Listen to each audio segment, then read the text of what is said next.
نے بتایا کس طرح امام پاک مدینہ طیبہ سے مکۃ المکرمہ آئے اور مکے سے آپ نے کوفہ، جب کوفہ والوں کے کنٹینیو خط آ رہے تھے کہ اے امام آپ کوفے میں آ جائیے، تو آپ نے وہاں کے حالات کا جائزہ لینے کے لیے اپنے بھائی مسلم بن عقیل کو بھیجا۔ وہ وہاں جاتے ہیں اور جانے کے بعد جب انہوں نے دیکھا ماحول بہت اچھا ہے، عجلت میں انہوں نے امام عالی مقام کو خط لکھ دیا کہ کوفہ کا ماحول سازگار ہے، آپ تشریف لائیے۔ ہزاروں لوگ اپنی گردنیں آپ کے جھنڈے تلے کٹانے کے لیے تڑپ رہے ہیں، اگر آپ آتے ہیں تو یہ بڑا سا لشکر یزید کی حکومت کا تختہ پلٹ دے گا، اور اس طرح خلافت کے جو صحیح حقدار یعنی آپ ہیں، خلافت آپ کو مل جائے گی اور مسلمانوں کو ایک ظالم و جابر بادشاہ سے نجات مل جائے گی۔ امام عالی مقام کے پاس یہ خط پہنچا، لیکن کوفہ میں حالات بدل گئے۔ امام مسلم کو شہید کر دیا گیا، ان کے ساتھ ان کے بچوں کو بھی شہید کر دیا گیا، لیکن یہ خط جیسے ہی امام حسین کے پاس پہنچا، اب امام حسین کے پاس کوئی چارہ نہیں رہا۔ بڑے بڑے صحابہ سمجھاتے رہے کہ امام عالی مقام آپ مکے سے نہ جائیں، کوفہ والوں کا بھروسہ نہیں ہے، کوفہ والے آپ کے ساتھ دغا کر سکتے ہیں۔ امام حسین نے امام مسلم کا خط دکھایا، دیکھو میرے بھائی نے خط بھیجا ہے، اب مجھے جانا پڑے گا۔ اب آپ اپنے نفوس قدسیہ کے ساتھ مکۃ المکرمہ سے نکلتے ہیں۔ ایک روایت میں ہے کہ ٹوٹل 72 لوگ نکلے، اور زیادہ تر روایتوں میں ہے کہ 82 لوگ۔ اب 82 بھی مان لو تو ان میں چند عورتیں ہیں، ان میں بہت چھوٹے چھوٹے 9-10 سال کی عمر کے بھانجے بھی ہیں، بلکہ ایک 6 مہینے کا بچہ بھی ہے، ایک امام حسین کی 7 سال کی بیٹی سکینہ بھی ہے، ان میں کچھ بیمار بھی ہیں، کچھ بوڑھے بھی ہیں، کچھ عورتیں بھی ہیں۔ اب یہ ٹوٹل 82 سے زیادہ کسی نے ان کی تعداد بیان نہیں کی ہے۔ پھر بھی آپ جوڑیں کہ یہ 82 لوگ اور کربلا میں 22,000 کا لشکر ان کو مارنے کے لیے کھڑا ہوا ہے، یعنی ایک آدمی پر 300 آدمی۔ اللہ اکبر کبیرہ، دنیا نے کبھی ایسا منظر نہیں دیکھا ہوگا کہ ایک 6 مہینے کے بچے کو مارنے کے لیے 1-2 لوگ نہیں، 300 لوگ موجود ہیں۔ اللہ اکبر کبیرہ۔ امام عالی مقام مکۃ المکرمہ سے نکلتے ہیں، مختلف مقامات پہ پڑاؤ ڈالتے بیچ بیچ میں لوگ ملتے رہے۔ عرب کے شعراء وغیرہ وہ امام عالی مقام کو منع کرتے رہے کہ آپ کوفہ نہ جائیے، لیکن امام عالی مقام کو خداوند قدوس کی قسم ان کی شہادت انہیں وہاں کھینچ کر لا رہی تھی، چونکہ آپ کو راہ خدا میں شہید ہونا تھا۔ آپ کربلا کی طرف بڑھے جا رہے ہیں، کوفہ کی طرف بڑھے جا رہے ہیں، یہاں تک کہ جب عبید اللہ ابن زیاد کو پتا چلا کہ امام عالی مقام مکے سے نکل چکے ہیں، تو اس نے حر بن یزید نامی ایک شخص کو 1000 کا لشکر دے کر بھیجا کہ وہ امام حسین کو جہاں پائے روک دے۔ ایک مقام پہ امام کی اور اس کی ملاقات ہو گئی، اس نے امام عالی مقام کو رکنے پر مجبور کر دیا۔ اللہ اکبر کبیرہ۔ امام صاحب نے کہا اچھا، نہ تو میں تیرے راستے پر جاتا ہوں نہ میرے راستے پر جاتا ہوں، تیسرے کسی راستے پہ کچھ دیر مجھے چلنے دے۔ آپ کچھ دیر چلے، بعد میں اپنے ساتھیوں سے پوچھا یہ کون سی جگہ ہے؟ ساتھیوں نے کہا یہ میدان کربلا ہے۔ امام عالی مقام نے کہا یہیں پر اپنے اونٹ بٹھا دو، چونکہ یہ وہی جگہ ہے جہاں میرے نانا کی امت مجھے بے دردی کے ساتھ شہید کرنے والی ہے۔ آپ نے وہاں پڑاؤ ڈال دیا۔ اللہ اکبر کبیرہ، اللہ اکبر کبیرہ۔ اب 1000 کا جو لشکر تھا امام عالی مقام کو روکنے کے لیے، اتنے ہی لشکر پر یزیدیوں نے بس نہیں کیا، بلکہ کنٹینیو کوفہ سے لشکر آ رہا ہے۔ اب ان لوگوں نے نہر فرات پہ قبضہ کر لیا، یہاں تک کہ 7 محرم الحرام کو امام عالی مقام اور ان کے خاندان والوں کے لیے پانی بند کر دیا گیا۔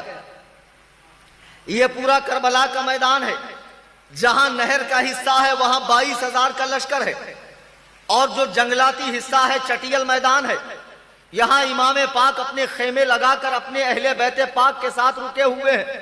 امام عالی مقام نے اپنی اہل بیت پاک سے کہا سنو، حالات بہت کشیدہ ہیں، خراب ہیں، میں تم میں سے ہر ایک شخص کو کہتا ہوں کہ رات کے اندھیرے میں جس کا جی چاہے یہاں سے نکل کر چلا جائے، اس لیے کہ یزید صرف میرے خون کا پیاسا ہے، اس سے تمہاری کوئی دشمنی نہیں ہے۔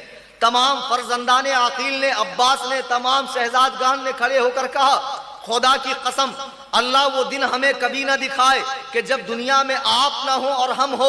ایک صاحب کھڑے ہو کر کہتے ہیں اے امام عالی مقام، میں آپ کی طرف سے لڑوں گا تلوار سے، اگر میری تلوار ٹوٹ جائے گی میں تیر سے لڑوں گا، میرے تیر ختم ہو جائیں گے، میں ہاتھ سے لڑوں گا، میرے ہاتھ زخمی ہوں گے، میں پتھر سے ماروں گا، یہاں تک کہ مجھے مار دیا جائے گا، اور خدا کی قسم میں دوبارہ زندہ ہو جاؤں پھر بھی آپ کی طرف سے لڑوں گا، یہاں تک کہ میں 70 مرتبہ زندہ ہو کر بھی آپ پر اپنی جان قربان کر دوں گا۔ سبحان اللہ، نعرہ تکبیر، نعرہ تکبیر، نعرہ رسالت، ذکر شہیدان کربلا، نعرہ تکبیر۔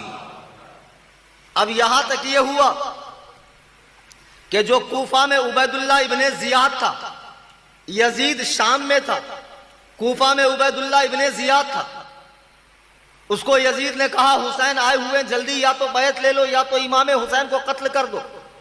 تو اس نے عمرو بن سعد، یہ سعد بن ابی وقاص کا بیٹا ہے، یہ وہ صحابی ہیں جن کو رسول اللہ نے دنیا ہی میں جنت کی بشارت دی ہے۔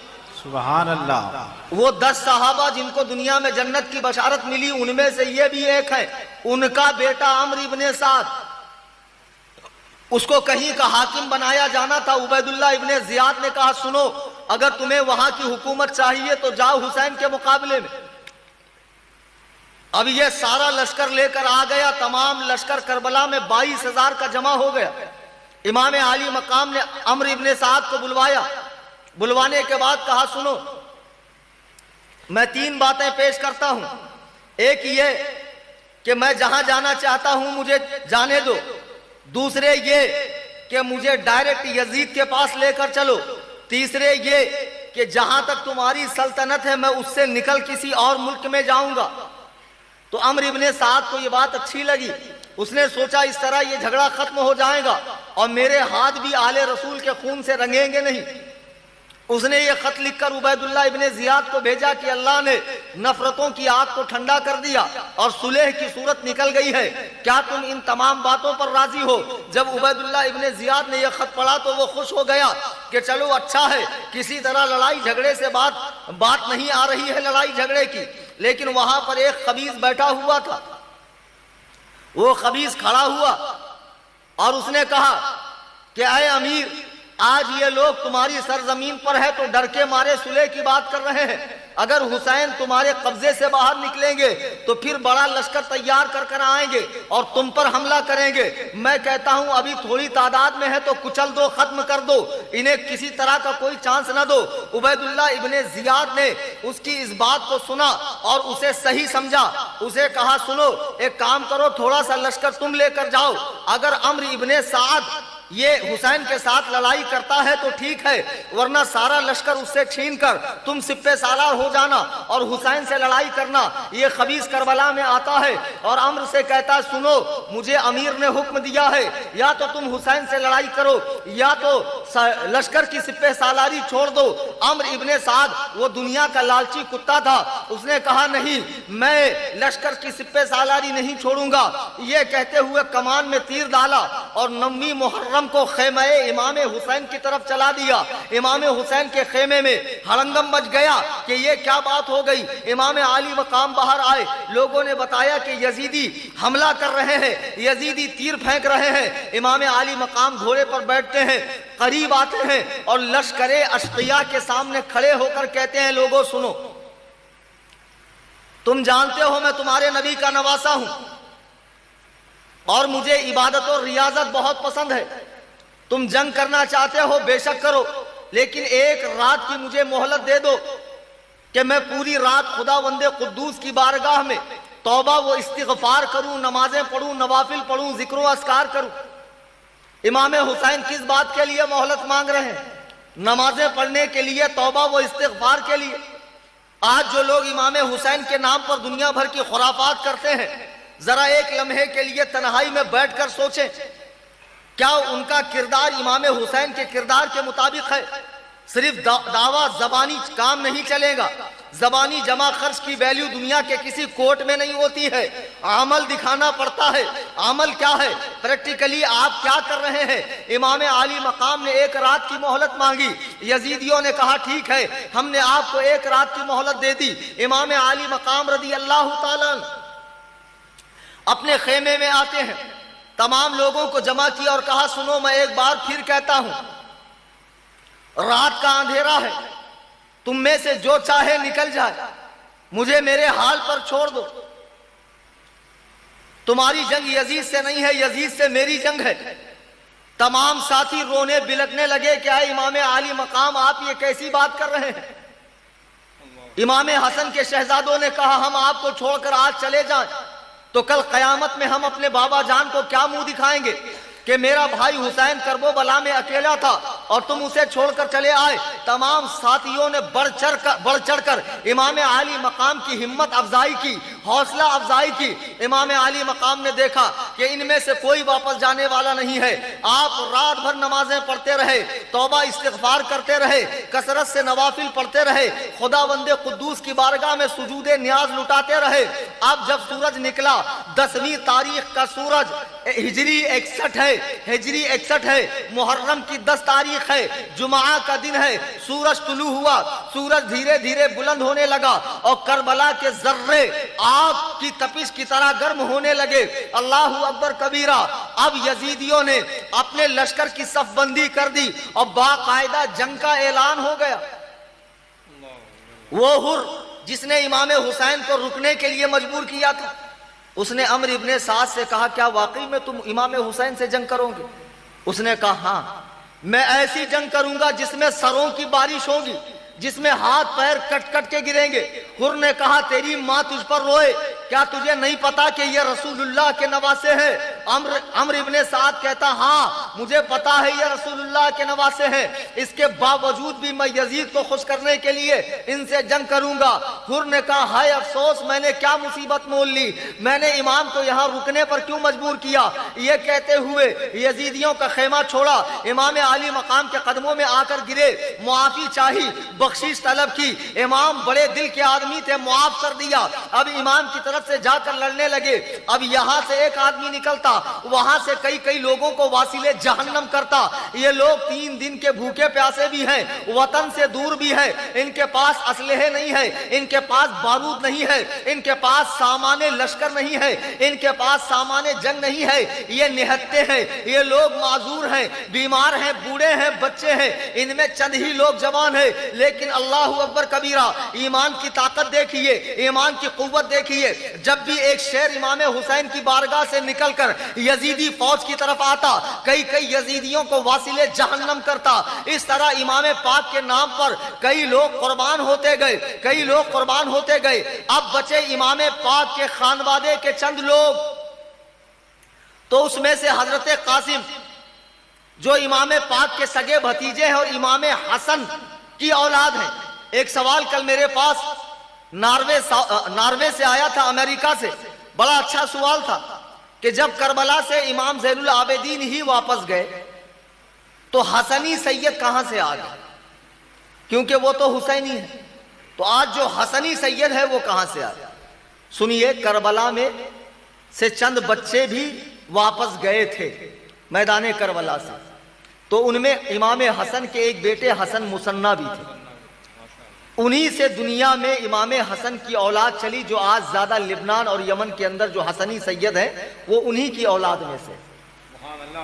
سبحان اللہ، سبحان اللہ۔ حضرات گرامی وقار، امام حسین کے بھتیجے حضرت قاسم آتے ہیں، ابھی جوانی کی دہلیز پہ قدم رکھا ہے، عمر 19 سال ہے، چہرے پہ مونچھ ابھی برابر سے پھوٹی نہیں ہے، ہلکی ہلکی مونچھ ہے، چہرہ بڑا خوبصورت ہے، چونکہ یہ رسول اللہ کے خاندان کے لوگ ہیں۔ آتے ہیں، کہتے ہیں چچا جان مجھے جنگ میں جانے کی اجازت دے دو۔ امام عالی مقام کی 56 سال کی عمر ہو چکی ہے۔ بوڑھا چچا کہتا ہے بیٹا آخر میں کس منہ سے تمہیں جانے کی اجازت دوں، میں اپنے بھائی حسن کو کیا جواب دوں گا؟ حضرت قاسم کہتے ہیں حضور اگر آپ نے مجھے اجازت نہ دی اور آج میں نے جام شہادت نوش نہ کیا تو کل قیامت کے دن میں اپنے بابا امام حسن کو کیا جواب دوں گا؟ آپ کو واسطہ ہے بابا جان کا، آپ کو واسطہ ہے چادر زہرا کا، مجھے اجازت دیجئے۔ بادل ناخواستہ امام عالی مقام نے اپنے شہزادے اپنے بھتیجے کو اجازت دے دی، آپ کے سر پہ عمامہ باندھا، آپ کو جبہ زیبتن کیا، آپ کے ہاتھ میں تلوار حیدری ذوالفقار حیدری تھمائی اور کہا الوداع بیٹا۔ اب یہ شہزادہ میدان میں آتا ہے، یزیدی کانپ گئے، اتنا خوبصورت حسین و جمیل۔ تو کچھ یزیدیوں نے کہا ارے ابھی تو تیری عمر کھیلنے کی ہے، ایک کام کر ہمارے خیمے میں آ جا، یزید تجھے مال و دولت سے مالا مال کر دے گا۔ حضرت قاسم نے کہا ایسی دولت پہ میں لعنت بھیجتا ہوں جو سیدہ زاہرہ کے لال کا خون بہا کر حاصل کی جائے، مجھے ایسی دولت کی کوئی امید اور توقع نہیں ہے۔ سنو اے یزیدیو، تم میں کوئی ایسا ہو جسے جہنم میں جانے کی جلدی ہو تو میرے مقابلے میں آ جائے۔ سبحان اللہ۔ تو عمرو ابن سعد نے ایک پہلوان کو دیکھا، ارزق جس کا نام تھا، اس کے اندر 1000 آدمیوں کی طاقت تھی، 1000 آدمیوں سے لڑنے کی طاقت تھی اس میں۔ عمرو ابن سعد نے کہا جاؤ۔ ارزق ہنسنے لگا کہ اے عمرو ابن سعد پاگل تو نہیں ہو گیا؟ مجھے دیکھ، اس بچے کو دیکھ، پگلا گئے ہو تم؟ کیا کہہ رہے ہو؟ ذرا سوچو میں اس کے مقابلے میں کیسے جاؤں؟ جب بھی کوفہ میں کوئی بہادر کا نام پوچھا جاتا ہے تو میرا نام سب سے پہلے لیا جاتا ہے، تم مجھے اس کے مقابلے میں بھیج رہے ہو۔ عمرو نے کہا بیٹا پہلوان تم اسے بچہ سمجھ رہے ہو، تمہیں یہ نہیں معلوم کہ اس کے رگوں میں حیدر کرار کا خون دوڑ رہا ہے، ذرا مقابلے میں جا کر تو دیکھو۔ سبحان اللہ یا رسول اللہ۔ اللہ اکبر کبیرہ۔ پہلوان کہتا ہے ٹھیک ہے اے سعد تو اتنا فورس کر رہا ہے تو میں تو نہیں، لیکن میرے سب سے چھوٹے بیٹے کو بھیجتا ہوں، بڑا بھی نہیں سب سے چھوٹا۔ سعد نے کہا اچھی بات ہے۔ اس کا چھوٹا بیٹا آیا اور مست ہاتھی کی طرح یہاں وہاں کی بڑی بڑی کرنے لگا۔ امام قاسم کچھ دیر اس سے کھیلتے رہے اور کھیلتے کھیلتے ایسا زوردار وار کیا کہ اس کا سر اس کے دھڑ سے الگ ہو گیا اور وہ ہمیشہ جہنم میں داخل ہو گیا۔ جب اس کے دوسرے بھائی نے دیکھا کہ میرے بھائی کا کام تمام ہو گیا تو پاگل کتے کی طرح وہ بھی دوڑا دوڑا آیا، امام قاسم نے اس کا بھی کام کر دیا، یہاں تک کہ اس کے چاروں بیٹوں کو جہنم میں پہنچا دیا۔ اب ارزق کا دماغ جو ہے کھولنے لگا، پاگل ہو گیا کہ یہ کیا، اس نے تو میرے 4 بیٹوں کو مارا۔ اب یہ خود امام قاسم کے مقابلے میں آیا، کہا تجھے پتا نہیں میں کتنا بڑا پہلوان ہوں کہ عراق میں میرے مقابلے کا دوسرا کوئی نہیں ہے، میں ایسا ہوں میں ویسا ہوں، میں یہ ہوں میں وہ ہوں۔ امام قاسم نے کہا اتنا بڑا پہلوان بنتا ہے اور تجھے تو یہ بھی نہیں معلوم کہ تیرے گھوڑے کی ذہن کھلی ہوئی ہے، بندھی ہوئی نہیں ہے، ذرا گھوڑے کو تو دیکھ۔ جیسے ہی اس نے گھوڑے کو دیکھا امام قاسم نے بھرپور وار ایسے کیا کہ وہ تڑپ کے نیچے گرا۔ کہتا قاسم تم نے دھوکہ کیا ہے۔ امام قاسم کہتے بے وقوف، جب تو بچے کی چال نہ سمجھ پایا تو پہلوان کیسا، تیرے جیسے پہلوان پہ لعنت ہے۔ اللہ اکبر کبیرہ۔ جب عمرو بن سعد نے دیکھا کہ ایک ایک سے بڑے بڑے نامی گرامی پہلوان کام آ رہے ہیں تو اس نے کہا اے میری فوج کے لوگوں ایک ساتھ حملہ کر دو، اس لیے کہ ہاشمی نرغے کا یہ شیر اکیلا اس سے کوئی لڑ نہیں سکتا ہے۔ تمام یزیدی کتے پاگل کتوں کی طرح حضرت قاسم پر جھمٹ گئے اور اتنے زور و شور سے وار کرنے لگے، پے در پہ وار کرنے لگے۔ آپ 3 دن کے بھوکے پیاسے ہیں، زخموں کی تاب نہ لا کر نیچے گر گئے اور زور سے چلایا یا عماہ العطش العطش، اے چچا جان پانی پانی، یا عماہ ادرکنی، اے چچا خبر لیجئے۔ امام عالی مقام دوڑ کر آئے، بھتیجے کو اٹھایا، چہرے سے زلفیں ہٹائی، خون صاف کیا۔ حضرت قاسم کہتے ہیں چچا پانی پانی۔ امام حسین نے کہا بیٹا فکر نہ کرو، حوض کوثر پر تمہارے دادا علی کے مرتضیٰ جام کوثر لیے کھڑے ہوئے ہیں. بیٹا چند ہی دیر میں تم کوثر کا جام پینے والے ہو, تمہیں اب دنیا کی پانی کی ضرورت نہیں ہے. اللہ اکبر کبیرہ, اللہ اکبر کبیرہ. امام عالی مقام کا یہ جان نثار بھتیجا بھی آپ پر جان وار کر کے ہمیشہ ہمیش کے لیے جنات نعیم میں داخل ہو گیا. سبحان اللہ. اب اس کے بعد امام پاک کے خیمے میں ایک چھوٹی بچی ہے 7 سال کی, 3 عورتیں بھی امام حسین کی ہیں, ایک 6 مہینے کا بچہ بھی ہے. شہر بانو آ کر حضرت عباس جو امام حسین کے بھائی ہے ان کو علمدار کہتے ہیں, مطلب جھنڈا پکڑنے والا. ہمیشہ جنگوں میں دونوں طرف کی پارٹیوں کے جھنڈے ہوا کرتے تھے. عالم عربی میں جھنڈے کو کہتے ہیں علمدار, یعنی جھنڈا پکڑنے والا. بیویاں ان کے پاس آئی کہ خیمے میں ہمارے دودھ سوکھ چکے ہیں, ہمارے تنوں میں دودھ نہیں ہے کہ بچوں کو پلائے. اے عباس تھوڑا سا پانی لے آؤ. چھوٹی سی بھتیجی سکینہ بار بار کہتی ہے چچا پانی پلاؤ. حضرت عباس علمبردار کو یہ منظر برداشت نہ ہوا. آپ نے ایک مشکیزہ لیا, گھوڑے پر سوار ہوئے اور ہوا میں تلوار لہراتے ہوئے کئی یزیدیوں کو واصل جہنم کیا. نہر فرات پر پہنچ گئے, مشکیزے میں پانی بھرا. ایک لمحے کے لیے خیال آیا تھوڑا سا پانی پی لیتا ہوں تو طاقت آئے گی. جب پانی کو اٹھایا تو عباس کو خیال آتا ہے عباس خیمے میں حسین کی 7 سال کی بیٹی بھی پیاسی ہے, خیمے میں حسین بھی پیاسے ہیں, خیمے میں 6 مہینے کا بچہ علی اصغر بھی پیاسا ہے, اور تو پانی پیے گا. آپ نے پانی کو پھینک دیا, پانی پینا گوارا نہیں کیا. مشکیزہ اٹھا کر چلتے ہیں. جب لشکر یزید نے دیکھا کہ 3 دن سے بھوکے پیاسے ہیں تو ہزاروں لوگوں کو جہنم میں پہنچا دیا. ارے اگر یہ پانی اس خیمے میں پہنچ گیا تو دنیا سے یزیدیت کا نام مٹ جائے گا, یزیدیت کا نام لینے والا کوئی نہیں رہے گا. ان پر حملہ کرو. اللہ اکبر. تمام یزیدیوں نے جھپٹا مارا. آپ ایک ہاتھ سے مشکیزہ پکڑتے ہیں, ایک ہاتھ سے لڑ رہے ہیں. اسی بیچ میں آپ کا ایک ہاتھ شہید ہوتا ہے. آپ مشکیزے کو ہونٹ سے پکڑتے ہیں اور ایک ہاتھ سے تلوار چلا رہے ہیں. ان خبیثوں نے دوسرا ہاتھ بھی قلم کر دیا اور مٹکے میں تیر مارنا شروع کیا. مٹکے کا سارا پانی بہ گیا. آپ زخموں سے چور چور ہو کر نیچے گرتے ہیں اور فرماتے ہیں یا اخاہ ادرکنی, اے میرے بھائی میری خبر لیجئے. اللہ اللہ. امام عالی مقام قریب آتے ہیں, دیکھتے ہیں عباس سا پیارا بھائی آج کربلا میں کام آ گیا. زارو قطار رونے لگتے ہیں, تسلیاں دیتے ہیں کہ فکر نہ کرو بھائی, ان قریب تم دادی, ان قریب تم ماں فاطمہ زہرا سے ملنے والے ہو, ان قریب تمام خاندان نبوت کے افراد تمہارا انتظار کر رہے ہیں. آپ انہیں تسلی دیتے ہیں اور اس طرح آپ کے بھائی بھی آپ پر جان وار کر ہمیشہ ہمیش کے لیے زندہ ہو جاتے ہیں. اللہ اکبر کبیرہ.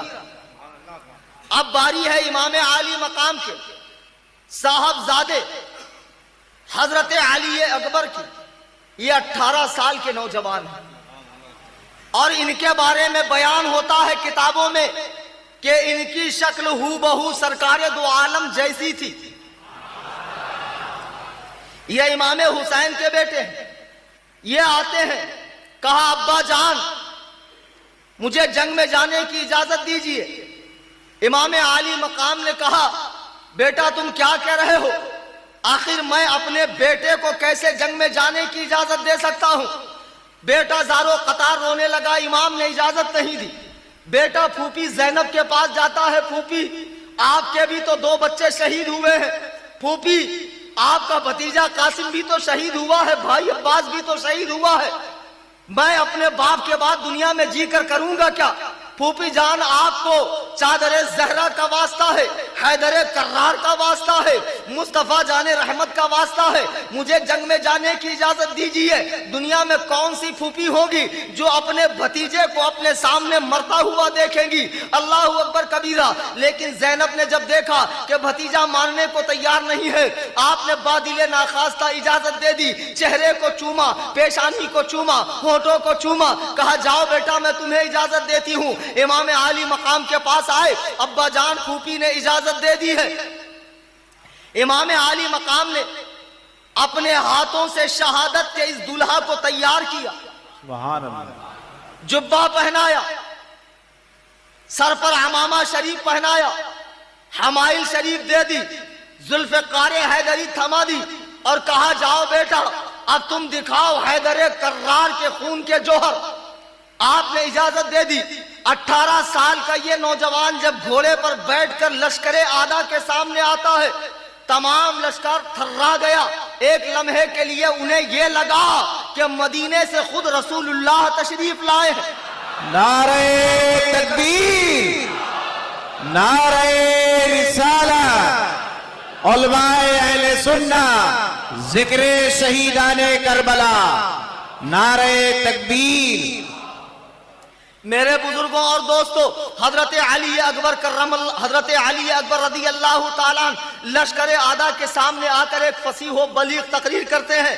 کہتے ہیں سنو، میں اور میرا باپ یہاں جنگ کرنے کے لیے نہیں آئے تھے، ہمیں خط لکھ کر بلایا گیا۔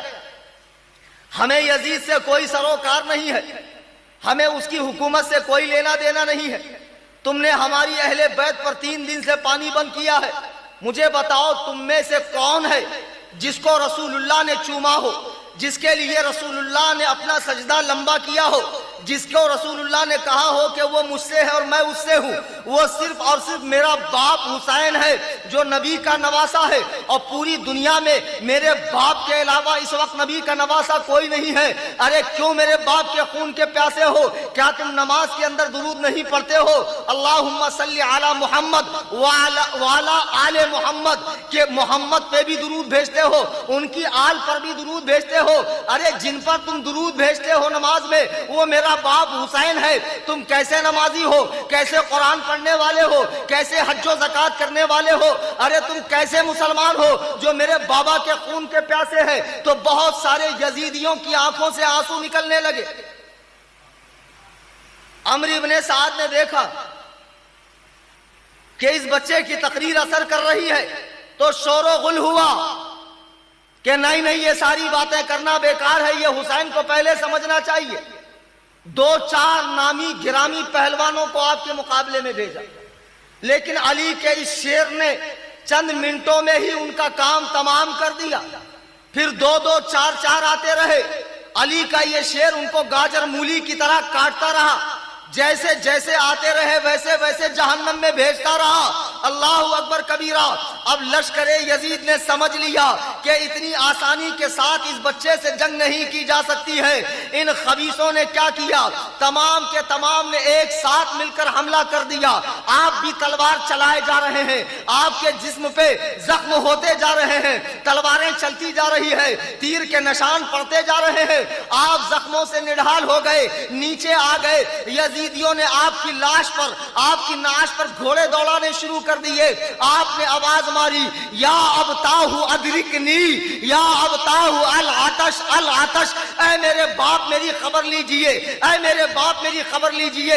امام علی مقام دوڑے دوڑے میدان کربلا میں آتے ہیں، اپنے 18 سال کے جوان بیٹے کو جسے پالا تھا پوسا تھا خدمت دین کے لیے، آج کربلا میں یہ کام آ چکا ہے، دین نبی پہ قربان ہو چکا ہے۔ ذرا مجھے بتائیے اس باپ کے دل کی کیفیت کیا ہوگی کہ جس کا جوان بیٹا میدان کربلا میں خاک و خون میں لت پت ہو اور آخری سانسیں گن رہا ہو۔ اللہ کی قسم ہم جیسے موٹے نفس کے لوگ اس قربانی کو نہیں سمجھ سکتے ہیں۔ ہمارا دین تو مستی ہے، ہمارا دین تو کھیل تماشے ہے، ہمارا دین تو جگمگ جگمگ ہے، ہمارا دین تو صرف کھانا پینا سونا ہے۔ یہ امام علی مقام سے پوچھئے جن کا 18 سال کا بیٹا ان کی گود میں دم توڑ رہا ہے، پانی کی چند بوندیں مانگ رہا ہے۔ امام فرماتے ہیں بیٹا صبر کرو، ان قریب تمہیں کوثر کا جام ملنے والا ہے جس کے بعد تمہیں کبھی پیاس نہیں لگے گی، بیٹا تھوڑا صبر رکھو۔ اسی دیر میں آپ کی روح قفس عنصری سے پرواز کرتی ہے۔ انا للہ و انا الیہ راجعون۔ عزیزان گرامی وقار، اب خیمے میں عورتیں ہیں، سارے مرد کام آ چکے ہیں۔ ام لیلہ اپنے بچے کو لے کر آتی ہے، 6 مہینے کا بچہ ہے۔ کہا ہے میرے سرتاج آپ کی جنگ یزید سے ہے، اس بچے سے تو نہیں ہے۔ میرے تھن سوکھ چکے ہیں، میرے تھنوں میں دودھ نہیں ہے کہ میں اسے دودھ پلاؤں۔ اس کی زبان بھی سوکھ کر کاٹا ہو گئی، یہ ہونٹ پہ پھیرتا ہے تو ہونٹ اس کے سوکھے ہی رہتے ہیں۔ آپ ایسا کیجئے کہ اس بچے کو لے جا کر پانی کا سوال کریں۔ امام عالی مقام فرماتے ہیں، اے ام لیلہ تمہیں معلوم نہیں اللہ نے ہمیں ایسے ہاتھ والا بنایا ہے، ایسے ہاتھ والا نہیں، ہمیں دینے والا بانٹنے والا بنایا ہے، مانگنے والا نہیں بنایا ہے۔ ام لیلہ کہتی ہے، میرے سرتاج میں جانتی ہوں اللہ نے آپ کو دینے والا بنایا ہے، کرم والا بنایا ہے، خلق والا بنایا ہے، عطا کرنے والا بنایا ہے، سائل نہیں بنایا۔ لیکن میں بھی تو سائل ہوں، میں بھی تو اس بچے کی ماں ہوں، میں آپ سے بھیک مانگتی ہوں، اے میرے شوہر نامدار میرے اس بچے کو پانی کے چند قطرے پلائیے۔ دیکھو بچہ کیسے رو رہا ہے، کیسے تڑپ رہا ہے، پالنے میں کیسے ہاتھ پیر مار رہا ہے۔ امام علی مقام نے دیکھا کہ ایک سائلہ پانی کا سوال کر رہی ہے، ارے یہ تو وہ ہے جو کسی کا سوال ٹھکراتے نہیں ہے۔ بچے کو لے کر لشکر اعداء کے سامنے آتے ہیں، لشکر اعداء کے سامنے آ کر کہتے ہیں، سنو تمہاری جنگ میرے ساتھ ہے، جو تمہارا بگاڑا ہے میں نے بگاڑا ہے۔ یہ 6 مہینے کا بچہ ہے، اسے نہ تو بولنا آتا ہے، نہ کروٹ لینا آتا ہے، نہ رینگنا آتا ہے، نہ چلنا آتا ہے، اس کا کیا قصور ہے؟ آج 3 دن سے خیمے میں پانی نہیں ہے اور یہ بچہ پیاس سے بلک رہا ہے، سسک رہا ہے۔ میں کہتا ہوں چند قطرے پانی اس بچے کو دے دو، خدا کی قسم اگر چند قطرے پانی بھی دے دو گے تو میں اپنا خون معاف کر دوں گا اور قیامت کے دن نانا جان سے تمہیں حوض کوثر پلاؤں گا۔ اللہ اکبر کبیرہ۔ امام عالی مقام نے جب یہ بات کہی تو لشکر میں سے ایک خبیث کہتا، حسین ہم جانتے ہیں تمہارے خیمے میں بہت بچے ہیں، تم ایک ایک بچے کو لاؤ گے اور ہر ایک کے نام پہ پانی کا سوال کر کے پانی جمع کر کے پیو گے۔ امام عالی مقام کے آنسو نکل گئے، کہا خبیث اگر میں دنیا کا طلبگار ہوتا تو میں پہلے دن ہی یزید کی بیعت کر کے ہر طرح کی نعمت اپنے نام کروا لیتا، لیکن نہیں، میں نے دنیا کو پسند نہیں کیا۔ تو مجھ پہ اتنی بڑی تہمت مان رہا ہے کہ میں اس بچے کے نام سے پانی لے کر خود پیوں گا۔ یہ بات چل ہی رہی ہے کہ ایک خبیث نے کمان میں تیر لگایا اور ایسا زوردار تیر مارا، اللہ اکبر، 6 مہینے کے بچے کے حلق میں تیر لگ گیا، ہلکا سا خون باہر نکلا۔ امام پاک نے جب خون دیکھا کہا، بار الہ گواہ رہنا تیرے نبی کے دین کے لیے حسین نے کربلا میں اپنے 6 مہینے کے بچے کو بھی قربان کر دیا۔ مجھے بتاؤ اس باپ کی کیفیت کیا ہوگی جس کے ہاتھ میں اس کا 3 دن کا بچہ بھوکا پیاسا دم توڑ چکا ہو۔ اللہ اکبر کبیرہ۔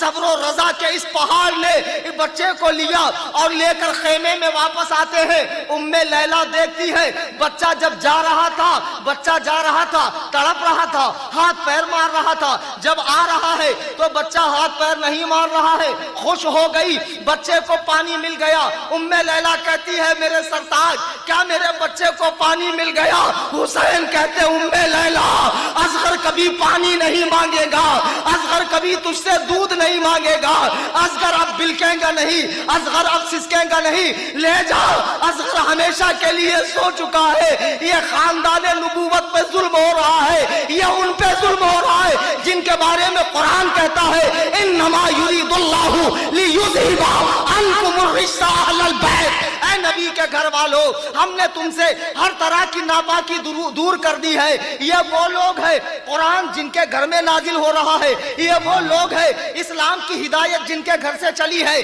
یہ وہ لوگ ہیں قرآن و سنت کا نور جن کے گھر سے دنیا میں پھیلا ہے۔ آج اسی آل پیغمبر کو پانی کے لیے تڑپایا جا رہا ہے، بے دردی سے مارا جا رہا ہے۔ اللہ اکبر کبیرہ۔ یہ قربانی امام کی صرف اور صرف اس لیے تھی کہ ہمارے چہرے پر داڑیاں ہو، ہمارے سروں پر ٹوپیاں ہو، ہم لوگ نمازی بن جائیں، ہم لوگ دین پہ چلنے والے بن جائیں۔ خدا کی قسم اگر اس مقصد حسین سے ہٹ کر کوئی کام کرتے ہو تو تم لاکھ دلیل لے کر آؤ، وہ دلیلیں بیکار ہے، روح حسین کو تکلیف ہوتی۔ نعرہ تکبیر، نعرہ تکبیر، نعرہ رسالت، ذکر شہیدان کربلا۔ علماء اہل سنت، نعرہ تکبیر، نعرہ رسالت۔ عزیزان گرامی وقار،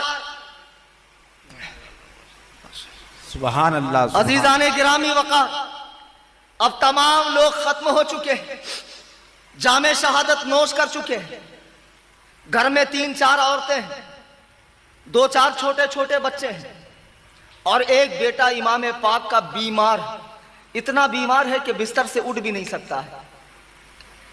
لیکن جب اس نے دیکھا کہ سب لوگ ختم ہو چکے اور بابا کے سوا کوئی بچا نہیں،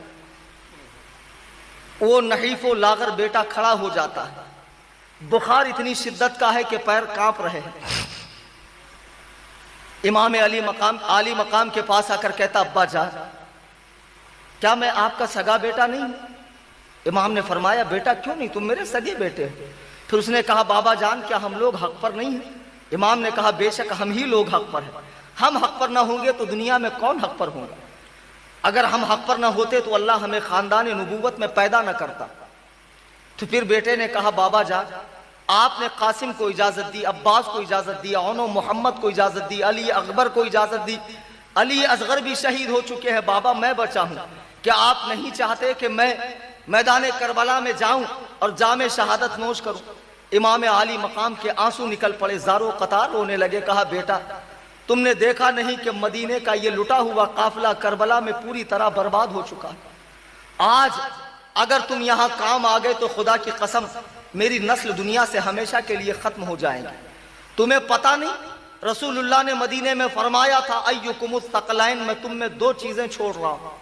نبی نے فرمایا تھا 2 چیزیں چھوڑ رہا ہوں، پہلی چیز اللہ کی کتاب ہے، دوسری چیز میری اہل بیت ہے۔ نبی نے قرآن کا ساتھی اہل بیت کو بنایا۔ نبی نے صحابہ کو ساتھی کیوں نہیں بنایا قرآن کا؟ اس لیے کہ صحابہ بے شک بہت بڑی جماعت ہے، لیکن قیامت تک رہنے والی جماعت نہیں۔ دنیا میں آخری صحابی ہجری 120 میں دنیا سے چلے گئے، تو ساتھی اس کو بنایا جاتا ہے جو ساتھ دے، ہمیشہ ساتھ چلے، ہمیشہ ساتھ نبھائے۔ نبی نے ہماری اہل بیت کو قرآن کا ساتھی بنایا۔ آج اگر تم جنگ میں شہید ہو گئے تو میری نسل چلیں گی کیسے؟ دھرتی پر قرآن اکیلا رہ جائے گا۔ اے میرے بیٹے، میں تمہیں اجازت نہیں دے سکتا کربلا میں جانے کے لیے۔ سنو، تم سے میرا نام چلنا ہے۔ ایک بات تمہیں اور بتا دوں کہ جنگ کربلا سے پہلے کسی بھی عالم سے پوچھئے، امام حسین کے نام سے پہلے دنیا میں حسین نام کا کوئی تھا ہی نہیں، کوئی نہیں تھا۔ یزید نام کے لاکھوں کروڑوں تھے اس وقت بھی، لیکن جب جنگ کربلا ہوئی تو آج تک یزید نام کا کوئی شخص نہیں ہوا، اور حسین نام کے کروڑوں لوگ دنیا میں موجود ہیں۔ بے شک، سبحان اللہ، سبحان اللہ۔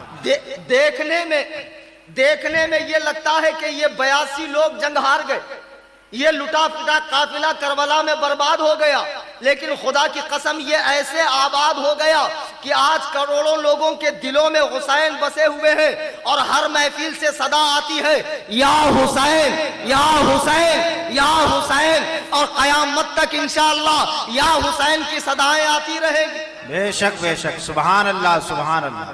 یزید کی حکومت تو وقتی طور پہ تھی، دیکھو یزید بھی مر گیا، آج آپ کو معلوم ہے اس کی قبر پہ فاتحہ پڑھنے والا کوئی نہیں، لیکن امام علی مقام کی قبر انور پہ 1 سیکنڈ کے لیے بھی انسانی ہجوم ختم نہیں ہوتا ہے۔ ارے یہ تو انسانی ہجوم ہے، کتنے ملائکہ اور کتنے اولیاء اللہ کی ارواح طیبات وہاں آتی ہے۔ یہ ہے اصلی کامیابی، بے شک، یہ ہے اصلی کامیابی۔ امام حسین تو شہید ہو گئے لیکن ان کا مقصد زندہ ہو گیا۔ بے شک، یزید تو زندہ رہا لیکن اس کا مقصد مر گیا، اور آخری میں یزید بھی مر گیا۔ امام علی مقام نے اپنے شہزادے کو اجازت نہیں دی، بلکہ فرمایا، سنو، اب تمہارے بابا حسین میدان کربلا میں جائیں گے۔ اللہ اکبر کبیرہ۔ آپ گھر میں آئے، آپ گھر میں آنے کے بعد آپ نے سرما لگایا، سرما لگانے کے بعد داڑھی شریف برابر فرمائی، داڑھی شریف برابر کرنے کے بعد تمام عورتوں کو جمع کیا، فرمایا، سنو، حسین جنگ پہ جا رہا ہے۔ حسین، اب میں بات کر رہا ہوں، کچھ دیر کے بعد میری زبان نہیں کھلے گی، کچھ دیر کے بعد میں تمہاری باتیں نہیں سنوں گا، اے میرے گھر کی عورتوں، تمہارے ساتھ اس سے بھی برا منظر ہونے والا ہے جتنا تم نے سوچا نہیں ہے، لیکن اللہ کے لیے صبر رکھنا، بال نہ نوچنا، سینہ نہ پیٹنا، ماتم نہ کرنا، جاہلوں کی طرح نہ پکارنا، جاہل لوگوں کی طرح ہمیں یاد نہ کرنا۔ سنو میں جا رہا ہوں، میرے بعد تمہارا خیال زین العابدین رکھیں گے، صبر و رضا کا پہاڑ بن کر رہنا، ہرگز ہرگز دین سے انحراف نہ کرنا، قرآن و سنت کی تابعداری کرنا، پردے کی پابندی کرنا۔ تم عام عورتیں نہیں ہو، تم خاندان نبوت کی عورتیں ہو، تم فاطمہ زہرا کی بہو اور بیٹیاں ہو، تمہارا مقام و مرتبہ دنیا کی تمام عورتوں سے بڑا ہے۔ آپ نے تمام عورتوں کو صبر و رضا کی تلقین فرمائی، بے شک اور اس کے بعد امامہ شریف پہنا، رسول اللہ کا امامہ شریف، سبحان اللہ، اور جبہ مبارک زیبتن فرمایا، آنکھوں میں سرما بھی لگا ہے، داڑھی شریف بھی بنی ہوئی ہے، امامہ بھی ہے۔ آپ گھوڑے پر سوار ہوئے، اور حیدر کرار کی وہ تلوار جس کے بارے میں شاعر کہتا ہے، شاہ مرداں شیر یزداں قوت پروردگار، لا فتح الا علی، علی کی طرح کوئی جوان نہیں، لا سیف الا ذوالفقار، ذوالفقار کی طرح کوئی تلوار نہیں۔ وہ تلوار لے کر امام پاک گھوڑے پر بیٹھے، گھوڑے کی لگام کو کسا، گھوڑا آگے بڑھنے کو تیار نہیں، امام عالی مقام نے گھوڑے کی لگام کو اور کسا، گھوڑا آگے بڑھنے کا نام نہیں لے رہا۔ امام پاک جلال میں آ گئے کہ آگے کیوں نہیں بڑھتا ہے، تو بہادروں کا گھوڑا ہے، بزدلوں کا نہیں۔ جب امام نے گھوڑے کی طرف دیکھا تو ٹپاٹپ آنسو ٹپک رہے، آپ حیران ہو گئے کہ گھوڑا کیوں رو رہا ہے۔ نیچے دیکھا تو 7 سال کی بچی سکینہ گھوڑے کے پیر کو پکڑی ہوئی ہے۔ گھوڑا کہتا، بابا اے میرے آقا، اگر میں آگے بڑھ جاؤں گا یہ 7 سال کی بچی کو زخم لگ جائے گا، میں جانور ہوں، اہل بیت کا دشمن نہیں، مجھے بھی پتا ہے ان کا مقام و مرتبہ کیا ہے۔ امام عالی مقام نیچے آتے ہیں، 7 سال کی بیٹی کو گود میں اٹھایا، کہا بیٹی کیا بات ہے؟ سکینہ کہتی ہے، بابا یہ یتیم کا مطلب کیا ہوتا ہے مجھے بتاؤ۔ ایک چھوٹی سی بچی اپنے باپ سے کہے یتیم کا مطلب کیا ہے، باپ کے چھاتی پر کیا گزری ہوگی؟ بچی کہتی ہے، بابا یتیم کا مطلب کیا ہوتا ہے؟ امام عالی مقام رونے لگے، ننے سے ہاتھ جوڑ کے کہنے لگی، یہ تشنہ کام بتلائیے نا بابا، یتیمی ہے کس کا نام؟ آنکھوں سے اشک بہا کر کہنے لگے، امام بیٹی کچھ نہ پوچھ، یہ مصیبت عظیم ہے، مر جائے جس کا باپ، وہ بچہ یتیم ہے۔ بیٹا شام میں تو یتیم ہو جائے گی، تیرا باپ مقتل میں جا رہا ہے جام شہادت نوش کرنے کے لیے۔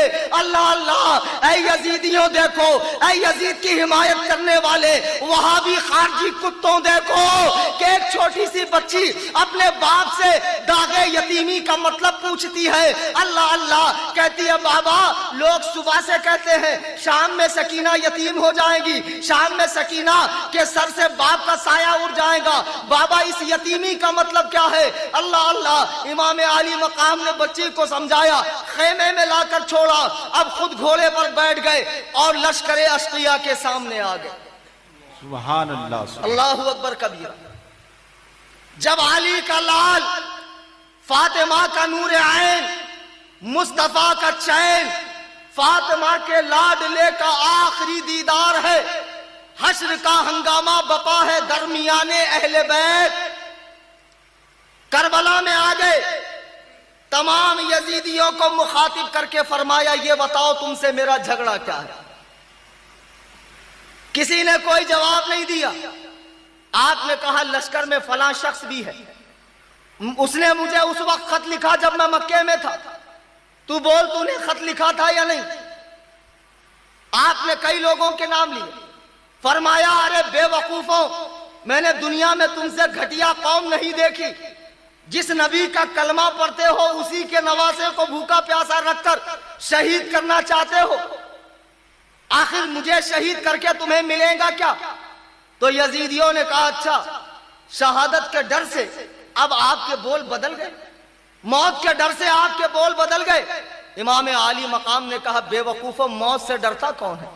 موت تو ہمارے گھر کی لونڈی ہے، باندھی ہے، ہمارے یہاں کا تو بچہ بچہ تلواروں سے کھیلتا ہے۔ میں تو اس لیے کہہ رہا ہوں کل قیامت میں یہ نہ کہنا کہ ہمیں نہیں پتا تھا حسین کون ہے۔ میں تو اتمام حجت کے لیے بتا رہا ہوں میں ہوں کون۔ یہ کہتے ہوئے آپ نے کہا اب آؤ، کس کے خون میں مستی ہے اور کسے جہنم میں جانے کی جلدی ہے؟ عرب کے نامی گرامی سورما اور پہلوان یکے بعد دیگرے یہ سوچ کر کہ یہ بوڑھا شیر تو 3 دن کا پیاسا ہے، آخر یہ لڑے گا کیا؟ اگر ہم اسے مارتے ہیں تو سارا انعام ہمیں ملے گا، ایک سے ایک آتے رہے۔ امام حسین نے کئیوں کو جہنم پہنچا دیا، بے شک بے شک، کئیوں کو جہنم پہنچا دیا۔ اب اس کے بعد یزیدی لشکر نے دیکھا کہ نہیں، ایک ایک جائیں گے تو پورے 22,000 یہیں پر فی نار جہنم ہو جائیں۔ یزید کے پاس خبر پہنچانے والا بھی کوئی نہیں رہے گا کہ جنگ میں ہوا کیا۔ عمرو ابن سعد نے کہا ایک کام کرو، چاروں طرف سے گھیر لو حیدر کرار کے شیر کو، چاروں طرف سے یزیدی کتوں نے گھیر لیا، تلواریں چل رہی ہیں، تیر چل رہے ہیں، بھالے چل رہے ہیں، آپ لڑ رہے ہیں، خون کا آخری قطرہ تک جسم سے بہہ گیا، تقریباً 72 زخم آپ کے جسم مبارک پر لگ گئے۔ جب گھوڑے پر بیٹھنا مشکل ہو گیا، نڈھال ہو گئے، نیچے آ گئے، خون میں لت پت ہے۔ ظہر کی اذان کا وقت ہوتا ہے، جمعہ کی اذان کا وقت ہوتا ہے، حسین کی آخری نماز ہے، کربلا کا چٹیل میدان ہے، بے یارو مددگار ہے، اللہ اکبر کبیرہ، بے یارو مددگار ہے، کربلا کا چٹیل میدان ہے۔ حسین اعظم نیچے آتے ہیں اور خون سے چہرے کو صاف کیا، بارگاہ خداوندی میں سجدہ کرتے ہیں، مولا تعالی گواہ رہنا حسین نے آخری سانس تک تیری عبادت سے غفلت اختیار نہیں کی ہے۔ اللہ اکبر کبیرہ، میرے امام پاک سجدے میں چلے جاتے ہیں اور آپ کی روح مبارک ملائے اعلیٰ میں پہنچ جاتی ہے۔ انا للہ و انا الیہ راجعون۔ میرے بزرگوں اور دوستوں، جب امام پاک کی شہادت ہو گئی، پھر یزیدی خبیث آگے بڑھے، لیکن ابھی بھی ڈر رہے ہیں کہ کہیں اچانک اٹھ کر ہم پر نہ حملہ کر، تو تلواروں سے ٹو کر دیکھ رہے ہیں کہ ابھی زندگی کے آثار باقی ہے کہ نہیں۔ جب ان کو اطمینان ہو گیا کہ حسین پوری طرح وفات پا چکے ہیں، شہید ہو چکے ہیں، تو قریبا ایک خبیث نے آپ کا سر مبارک تن اقدس سے الگ کیا اور یزیدیوں نے سر کو تلوار کی نوک میں رکھ کے اونچا کیا کہ اللہ نے ہمیں فتح دے دی، یہ ہو گیا وہ ہو گیا، ناچنے لگے، گانے لگے، شراب کے نشے میں مست ہو گئے، ڈھول تاشے بجانے لگے۔ اور اس کے بعد اہل بیت کے خیمے جلا دیے گئے، جو عورتیں تھیں، بیمار تھیں، انہیں اونٹ کی ننگی پیٹھ پر بٹھایا گیا ہے۔ کبھی اس کا تجربہ کرنا عرب کے اندر کہ کیسی سخت دھوپ ہوتی، اونٹ پر کجاوے ہوتے، اس پر لوگ بیٹھتے ہیں، لیکن اونٹ کی ننگی پیٹھ پر ان عورتوں کو بٹھایا گیا۔ ایک روایت میں ہے کہ سکینہ کی بالی تھی سونے کی، ایک یزیدی کتے نے وہ بالی بھی کھینچ لی، 7 سال کی بچی کی۔ تمام عورتوں سے پردے چھین لیے گئے، ان کے ہاتھ پیچھے باندھ دیے گئے، بیمار عابد کے پیروں میں بیڑیاں ڈال دی گئی، یہ بیمار تو چل بھی نہیں سکتا۔ سب کو گھوڑے پر بٹھا کر میدان کربلا سے یہ قافلہ چلا۔ یزیدی کتوں نے امام عالی مقام کے سر کو اونچا کیا اور شراب کے نشے میں گانے بجانے لگے۔ ایک لمحے کے لیے سوچیے کہ امام عالی مقام کو یہ لوگ نیچا دکھانا چاہتے تھے، کتنی خبیث قوم ہے کہ اپنے ہاتھوں سے امام کو اونچا کر رہے ہیں، سبحان اللہ، اور خود دکھا رہے ہیں کہ امام کل بھی آپ اونچے تھے، آج بھی آپ اونچے ہیں۔ بے شک۔ پھر ایک یزیدی کتے نے کہا کہ چلو امام حسین کا ہاتھ دیکھتے ہیں، زندگی میں ہاتھ نہیں دیا تو کم سے کم ان کی وفات کے بعد ہی یزید کے پاس ہاتھ پہنچا دے۔ پورے میدان کربلا میں ہاتھ تلاشا لیکن اسے ہاتھ ہی نہیں ملا، اور امام عالی مقام نیزے پر یہ پیغام دے رہے، بے وقوفو، میں نے زندگی میں ہاتھ نہ دینے کا اعلان کیا تھا، ابے احمقو، میں کل بھی زندہ تھا، میں اب بھی زندہ ہوں۔ میرے امام فرماتے ہیں تو زندہ ہے واللہ، تو زندہ ہے واللہ، میری چشم عالم سے چھپ جانے والی۔ سبحان اللہ، نعرہ تکبیر، نعرہ تکبیر، نعرہ رسالت، ذکر شہیدان کربلا، علماء اہل سنت، نعرہ تکبیر۔ حضرات گرامی وقار، ظلم و ستم کی یہ داستان ہر سال بیان ہوتی رہیں گی، ہر سال آپ سنتے رہیں گے، لیکن ہر سال آپ کے ایمان میں بالیدگی اور تازگی پیدا ہوتی رہیں گی کہ آج جو ہم مسلمان ہیں اور بڑی آسانی سے مسلمان ہیں۔ کیوں؟